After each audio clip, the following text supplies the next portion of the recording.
Bonjour à tous, aujourd'hui je vous retrouve en présence d'un professionnel de la santé puisque j'ai à côté de moi mon papa Gilles, kinésithérapeute et ostéopathe qui a accepté de répondre à de nombreuses questions concernant les problèmes les plus fréquents des nourrissons. Pour commencer, nous allons traiter la kinésithérapie respiratoire, c'est parti. Alors papa, est-ce que tu peux nous expliquer qu'est-ce que c'est qu'une bronchite et une bronchiolite? Oh la vaste question. D'abord, bonjour à toutes et à tous. Peut-être qu'avant d'expliquer ce qu'est, et encore très succinctement, une bronchite ou une bronchiolite, ça serait intéressant de savoir ce qu'est une bronche et une bronchiole, puisque ce sont elles qui sont à l'origine de ces problèmes qu'on appelle bronchite ou bronchiolite. Mais sans faire un cours d'anatomie extrêmement compliqué, peut-être parler de manière imagée, et pour le mieux comprendre, peut-être vous rappeler ce que nous enseignaient nos professeurs. Imaginez un arbre dans un jardin, hein, il y a le tronc comme ça, et puis en haut du tronc des branches. Et puis plus on s'éloigne du tronc, plus les branches deviennent frêles et petites et grêles même, et jusqu'à ce que les plus petites, au bout, donnent des feuilles. Et cette image est une excellente image, puisque quand on fait une radio, enfin une radiographie, et qu'on regarde de manière précise les bronches, on voit, et on appelle ça même l'arbre bronchique, parce que ça a à peu près la forme d'un arbre. Alors pourquoi la forme d'un arbre? Tout simplement parce que à quoi servent les bronches? Et bien tout simplement à faire rentrer dans l'organisme ce que l'on inspire. Quand je fais et que j'inspire, eh bien, ça m'envahit les voies aériennes supérieures, et ensuite ça descend dans les poumons. Mais à quel niveau dans les poumons? Ben justement dans ces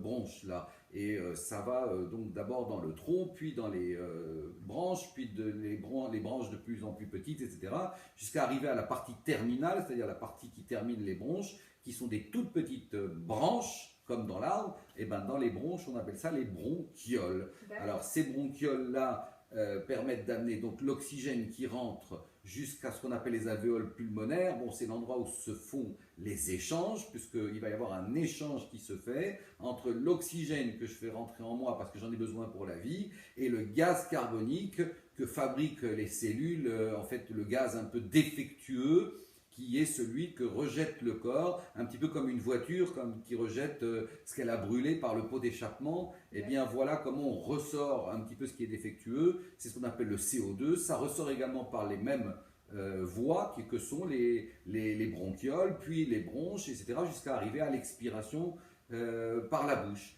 Donc, une fois qu'on a un petit peu expliqué ça, on peut relativement comprendre que, comme toutes les maladies qui finissent par le mot it en médecine, it est le suffixe, c'est-à-dire la fin d'un mot qui veut dire inflammation.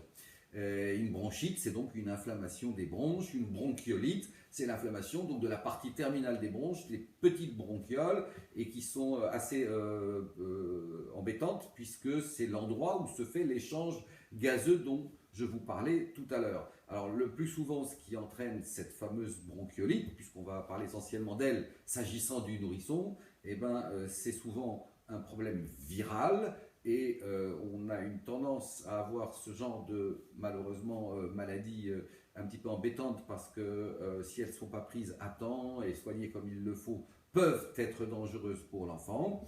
On les a le plus souvent, et ça il faut que les parents le sachent, le plus souvent les virus se transmettent non pas parce que on passe dans une salle remplie de virus, mais uniquement parce que les parents trop souvent prennent les enfants sans se laver les mains, embrassent trop souvent les enfants, ou alors sont dans des pièces où il y a du tabac qui règne un petit peu comme ça, ce qu'on appelle la tabagie passive, hein, où l'enfant respire ça. Il peut même le respirer aussi très souvent sur les vêtements des parents, à ne pas négliger, parce que ce sont des facteurs qui favorisent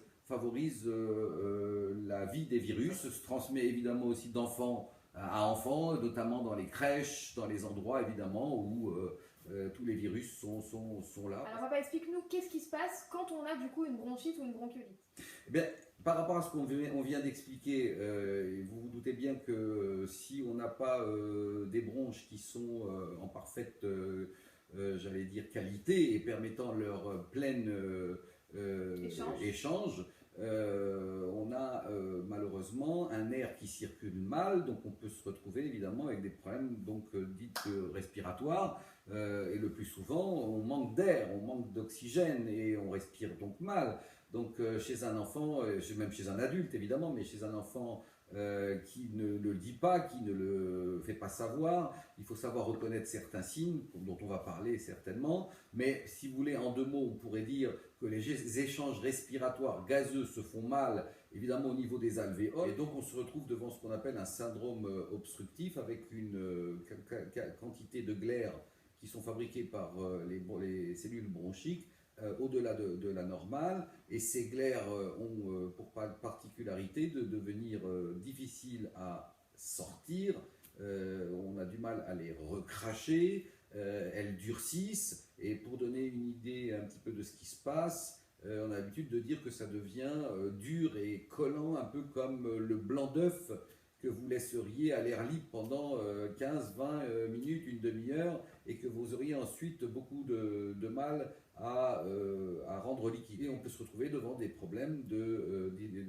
détresse même respiratoire, en tout cas d'encombrement et de problèmes respiratoires, et notamment chez le bébé, puisque c'est l'objet de notre entretien, il va falloir reconnaître un petit peu les différents signes qui doivent nous alerter. Alors justement, nous, en tant que maman, comment on reconnaît que notre bébé a un problème? Alors justement, puisqu'il s'agit d'un syndrome obstructif, à la différence d'un syndrome dit restrictif, la différence entre les deux, c'est que dans un syndrome obstructif, l'encombrement ne permet plus à l'air de bien passer, mais parce qu'il y a un encombrement, alors que dans ce qu'on appelle un syndrome restrictif, c'est le calibre de la bronche qui se ferme, comme par exemple dans l'asthme, où là on entend des sifflements et de choses comme ça.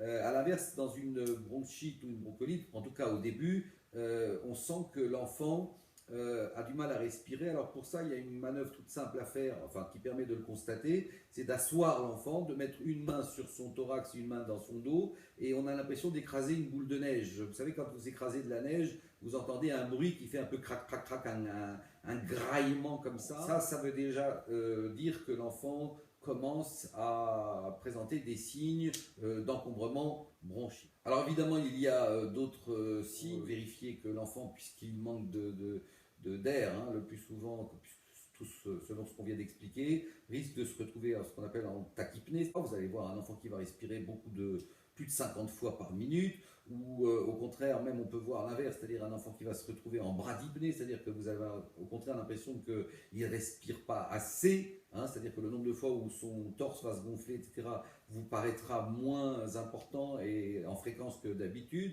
Un autre signe également qu'il faut savoir détecter, c'est ce qu'on appelle le tirage respiratoire, où vous voyez votre enfant quand il inspire, alors qu'il n'a pas l'habitude de le faire, mais vous sentez que les muscles du cou se mettent ici en tension, comme ça, comme s'il tirait, vous voyez, ça, un petit peu comme une corde, comme si ça l'aidait, on appelle ça le tirage respiratoire. Un autre signe qui doit nous alerter également, c'est ce qu'on appelle le battement des ailes du nez, où on voit que les narines s'écartent, on va dire plus que d'habitude, au moment où l'enfant respire. Et enfin, les signes, peut-être ceux qui doivent quand même nous conduire à aller rapidement consulter, c'est ce qu'on appelle la cyanose. C'est que si on observe chez notre enfant, surtout chez le nourrisson, évidemment quand il ne parle pas, un début d'apparition de couleurs un peu bleutées au niveau des lèvres, au niveau des ongles et au niveau des lobes de l'oreille. Ce sont des signes, ce qu'on appelle de cyanose, qui démontrent à ce moment-là un début d'hypoxie, c'est-à-dire d'une diminution de l'apport en oxygène donc dans le corps de l'enfant. Peut-être rajouter deux autres signes qui ne sont pas négligeables.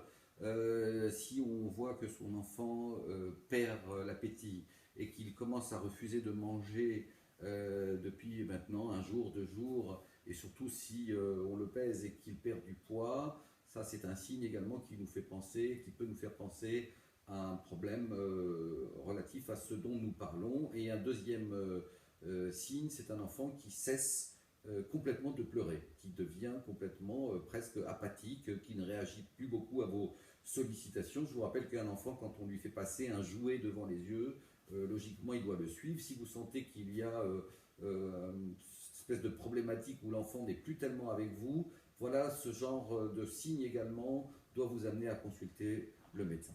Alors du coup, est-ce que moi, en tant que maman, Si j'ai constaté un de ces signes, qu'est-ce que je fais? Est-ce que j'appelle le kiné, je prends rendez-vous directement? Est-ce que je vais voir mon pédiatre? Qu'est-ce que je fais? Comment ça se passe?